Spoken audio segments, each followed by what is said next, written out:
the top 5 fintech ecosystems or fastest developing or growing fintech ecosystems in Africa. That in itself is no small feat. Government, Bank of Ghana is spearheading, legislation that is going to start controlling, digital currency, cryptocurrency. So do you have any success stories in terms of partnerships? Is there a global firm that you've worked with that you are powering locally in the Ghanaian market for, and how has that experience been for you? Yes, quite recently we got a company in South Africa called Smile ID. See the sunrise in the morning glow. People hustling, moving to and fro. Money flies with the speed of light. Good afternoon, everyone. I hope you're having a good time.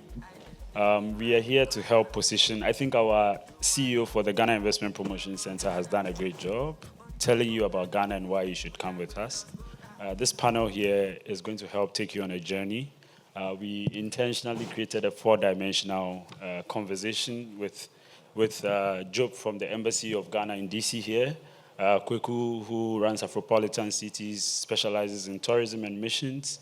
We have Martin, who sits at the intersection of regulators and the innovators in the market as the president of the Ghana Payments and Fintech and Payments Association. And we have Steve here as well, who is an entrepreneur. And so this conversation for me is to help you understand why we are going to Ghana this year and why you should be there. We are going to start a conversation from a lens of, if you were prospecting a market, what will you typically do, right? You typically travel either for pleasure or with intent to understand the markets, and then the next thing is to make a move on whether it's a relevant place to start from. So we are going to start a conversation from Kweku. What has your experience been planning trade missions? How do you typically take people to destinations, and what has the experience been? Are there success stories that you've seen? Are there things that people would typically have to pay attention to when it comes to getting into new markets? Thank you, and thanks for having me. So with Afropolitan Cities, over the last couple of years, we've been very focused on building the African diaspora and also changing the narrative on what opportunities are available on the continent, right? And so for over a few years now, our focus was mostly based in diaspora, and we're doing it primarily through experiences and connecting the diaspora and the diaspora itself to corporate brands. And over some time, we realized that, you know what, we need to start presenting Africa as a place where you can actually also build wealth and explore opportunities. And so the last 2 years, we sort of started the travel arm of the business and taking people on trips, both for leisure and for business, right? We did the last one in October in Ghana. And for us, our theory is that travel is the gateway, sort of like the door to economic development, or the invitation to any economy, right? Any business, nobody does business with people they don't trust. Everybody wants to do business with people they are familiar with and they trust. And so to build real relationships on the continent, most of the time it starts with travel. And so when we curate this trip, we have a very balanced sort of approach to it. There's the part that always includes the fun part. You can't go to Ghana without having a good time in Ghana, right? But also we are very deliberate about focusing on how do we explore opportunities. So for example, in the fintech space, how do you explore the fintech ecosystem in Ghana, which is thriving very well right now, right? And beginning to develop the partnerships. So we've done a few trips. Now we've been on the continent. We've taken a few people on the continent where they are absolutely interested in going back and reinvesting. There are talks, even as recent as the last one, people looking to, not just in fintech, but also in real estate and other industries, right? So that's our approach to travel. We do a lot of different trips, like I said, not just for leisure, but also for business. And so regarding regarding whether or not Ghana is a great opportunity, I'll say, check us out at AfropolitanCities.com, and you will not be disappointed about your trip to Ghana.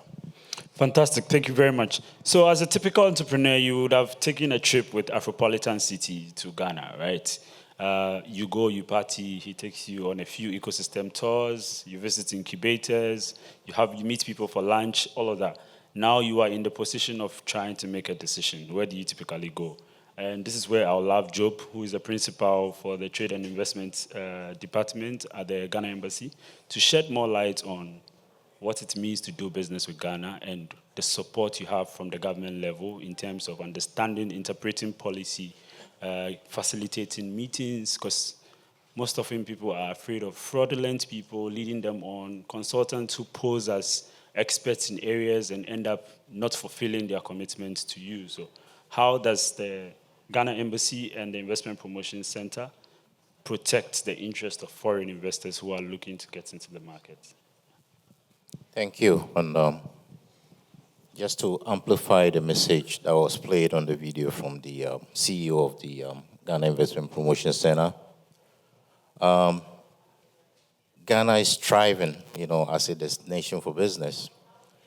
And we at the embassy, our role is to advance government's agenda, what the priorities are in terms of economic development and business. And, we form partnerships, with businesses, associations, government agencies, private sector. And, like he rightly said, our role is there to protect the business person from getting scammed. Most people just think that, okay, to do business, I just need to get a visa and get on a flight and go to Ghana and figure out what's going on there. You could get into trouble by doing so because, people tell you all kinds of things. But if you don't go through the right agencies, you find yourself, in some trouble. So yes, we at the embassy, we are there to facilitate connections, help you understand the opportunities that are there, link you up with potential partners that are looking to partner with, IT firms. This is a tech symposium. So, fintech is it's a growing sector in Ghana. And there's a lot of interest. We are even looking to export labor right now because we have, a lot of skilled young people who are, finding opportunities to use their skill. So yes, we at the embassy, we are just a phone call or email or text away. If you need any assistance, if you're going to Ghana and you're not sure where to start, just come to the embassy and we'll help guide you. Does this come at a cost? No, it's all free. We don't charge anything. Don't take my business. Anyways, so you typically talk to an embassy or you talk to a business chamber of commerce that specializes in the area or specialize in the areas you are looking at. And then you have somebody like, before I go to Martin, you have somebody like Stephen, who is an operator in the market, has the infrastructure and rails. Maybe, Stephen, you tell us a little bit about your business so people are able to get context and how it is working with people who are entering the market as well as playing in the market yourself. Why Ghana? Why have you chosen to be in Ghana? And what's your next move? Thank you very much, and good afternoon to everybody here. So as a company, we started in 2016, and when we started, we initially just wanted to see where the gaps are and then find solutions that we can use to close up those gaps. So we started, and initially we didn't have Ghana card, unlike now. We have different silo applications. So KYC became very difficult for a lot of the companies that are highly regulated and want to do real-time KYC. So we went ahead to now get all the different regulatory bodies that have IDs like passport, driver's license, SNIT, and all of that, and we embedded all of them into one single system and provided an AI on top of that to allow for easy, seamless KYC verification. Now, when we started that, it became very, very easy and seamless for a lot of the companies out there to be able to do verification. Then we started looking at the ecosystem as well for all these SMEs and small to medium enterprises and these large corporates. They all want to digitize, but a lot of the time you realize that they do a lot of manual processes, in Africa. So what we did was to basically build an ERP that basically allowed all these small to medium enterprises to be able to effectively enhance their business operations. So right from document management to HR to finance. So we got all the regulatory reports all embedded within that system, so that once they sign on, they're able to effectively manage every aspect of it, including onboarding, including payments and all of that. So when we did that, we realized that it really helped. And what we are hoping is by somewhere 2026, at least every small company in Ghana should be able to effectively digitize their business operations. So that's pretty much what we are doing in that ecosystem, and it's been amazing so far. What has your interaction been? So, let's say I run an advisory firm that supports market entry and trade facilitation, right? Advising a firm, I'll typically help them shop around potential partners who already have local rails to integrate into. So I'll go to someone like Stephen and ask him, what rails do you have? So do you have any success stories in terms of partnerships? Is there a global firm that you've worked with that you are powering locally in the Ghanaian market for, and how has that experience been for you? Yes, quite recently we got a company in South Africa called Smile ID. Now, they are a verification house, but it's so difficult to really, enter into the space of regulations when it comes to ID verification. And we didn't just do the normal verification that everybody has. Now, let me give you a typical story. Let's say you are in 2021, you go and do your ID verification or your Ghana ID with the NIA, which is the body that houses all the national IDs. Now, they only have data at the time that you registered your card. Now, any other data that comes after that, they don't have visibility of it. So what happens is that if you have someone's ID, a lot of these people that do fake IDs and register them with different IDs and then start doing fraud, they didn't have visibility of it, right? So what we did was we went back to the telcos and then did a new integration with them where with just your ID card number, we're able to get all the phone numbers associated with that particular ID and then go further into now drilling down to the different IDs that the person has. So it makes it very easy that beyond, as long as you've used someone's Ghana card or any ID to do any verification, if you come to us, we'll be able to know you, as against the other ID authorities that just have only the NIA ID verification. So we are empowering all these people so that the IDs can be KYC becomes very, very effective, regardless the ID that you use. Yeah. Fantastic. Thank you very much. So Martin, you sit at the intersection of somebody like Stephen, who is a local player. Yeah. Every country is very protective of its industry, right? In recent times, we saw some engagement between the association and the central bank regarding protecting the interest of remittance companies locally because MTN was securing a certain type of a license or had a strategic partnership that could potentially be a threat to their existence in the market. How do you navigate these challenges on a daily basis? What's the role of the association in protecting the interest and also making sure that the regulator is running at the same pace with innovation to make sure that we can win the market? Okay, thank you. Thank you, Foster. And then thank you, everyone, for joining us on this panel. So basically, the Ghana Fintech and Payments Association is the foremost fintech voice in the country that helps the government or the regulators in terms of policy direction and regulatory enablement. Now, the association exists to basically serve as the bridge between, the regulators and policymakers and the industry. Because you'd bear with me that at this juncture, innovation is moving at a very fast pace in terms of technology, and we need to make sure, like you rightfully mentioned, that the regulators are up to speed. And how do we do that? It's through engagement. And so we sit at that intersection to make sure that we have those kind of engagements with government or the public sector for them to understand where the world of finance is going to. Additionally, we do just beyond that. We don't really only engage in those kind of activities. We ensure that there's capacity building, there is engagement and education and awareness creation on a whole lot of other segments or channels. So the association has been doing this since its establishment in 2019. We have actually made sure that Ghana has been one of the foremost top 5 fintech ecosystems in Africa. And so for me, when I heard the topic, why Ghana, why now, I was really interested, and I was saying, why not?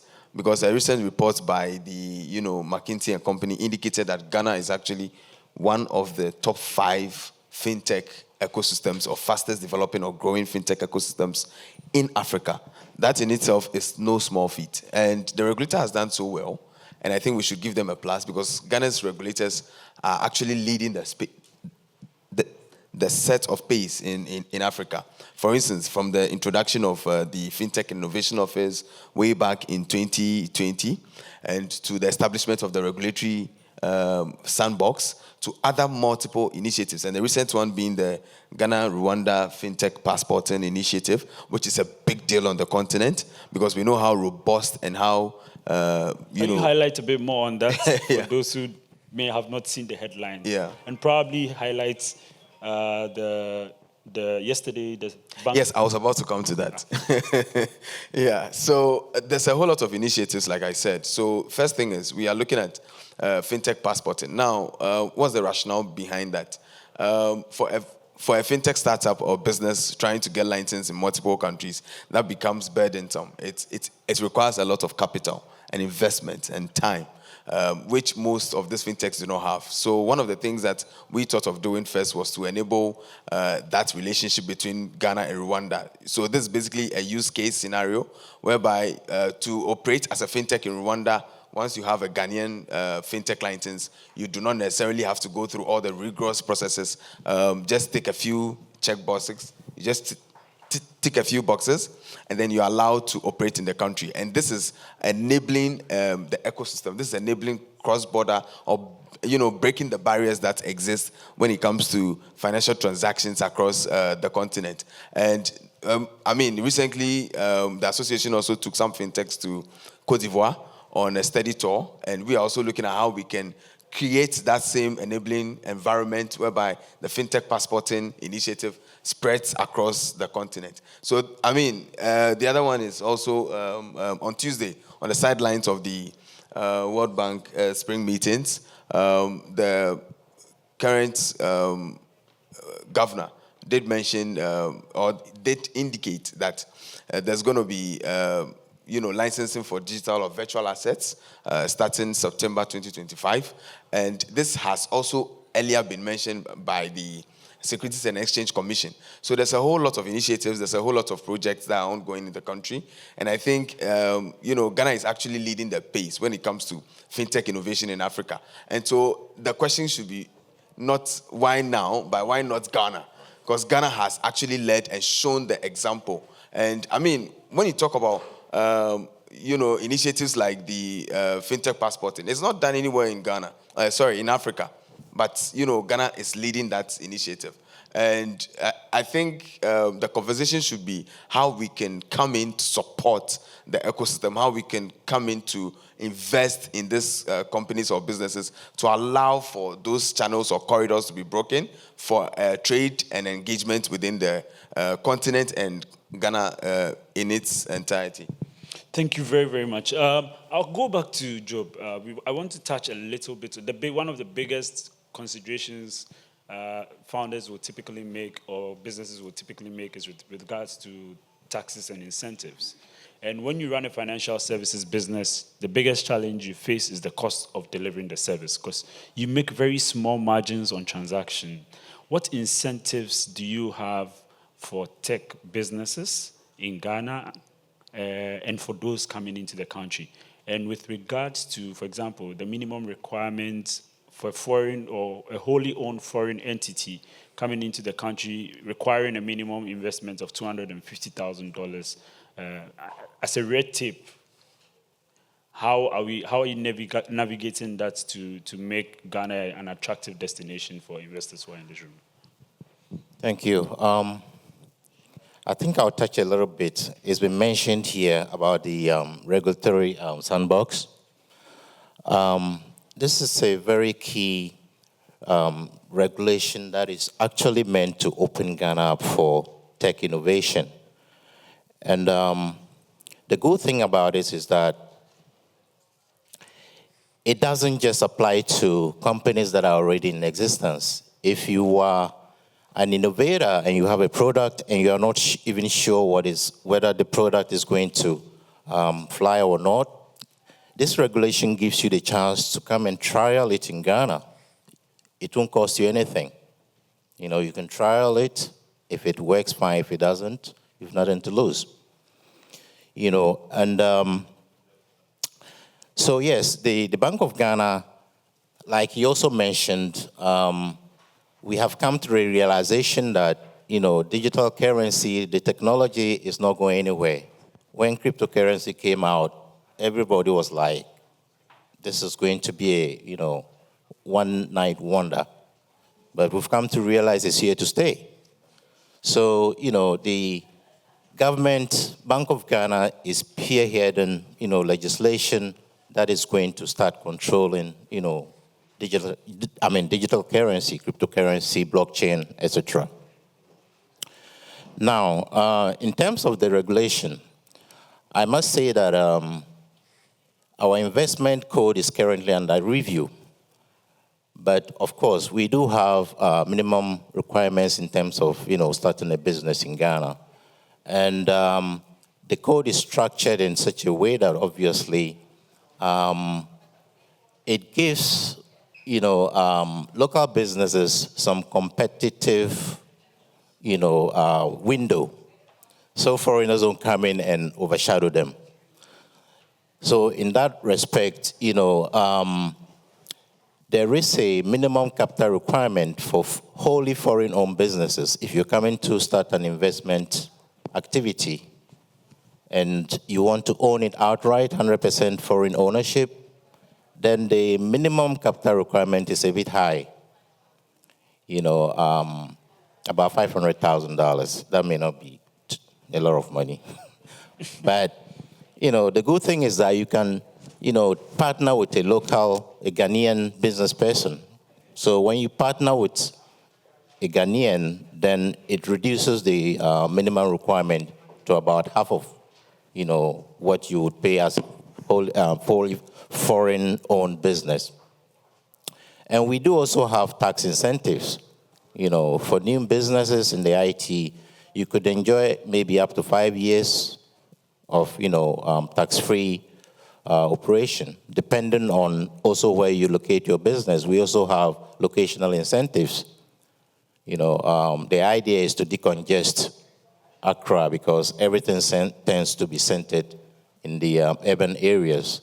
But, you know, there are also opportunities across the country. So if you decide to locate your business outside of the capital, you enjoy additional incentives. You know, so there's a lot to be, you know, that the country is doing just to make it conducive for business. As we edge towards wrapping up, Martin, something has come to me. What businesses would typically think about exit strategy out of the exit strategy, or investors would think about exit strategy for investing in businesses in Ghana or fintechs in Ghana. What's the capital markets like? I know you worked at the Ministry of Finance some time back, so you fully and clearly understand this. The stock exchange, the alternative stock exchange, all the instruments that have been created. Can you highlight what that means for businesses here who are either looking to raise public money and all of that? Yes. So I think the Ghana Stock Exchange has been doing amazingly well. When you look at their performance over the past few years, for the past 3 or 4 years, you see that they have gained a lot of traction. And one of the things that I've been discussing with the Ghana Stock Exchange MD is how fintechs can be, listed on the stock exchange. And we have not really seen a lot of traction from the fintechs, but I mean, there's a lot of banks on there. So what we are doing is trying to develop, fintechs that can have, build infrastructure that basically would support investment, building the capital market space in the country.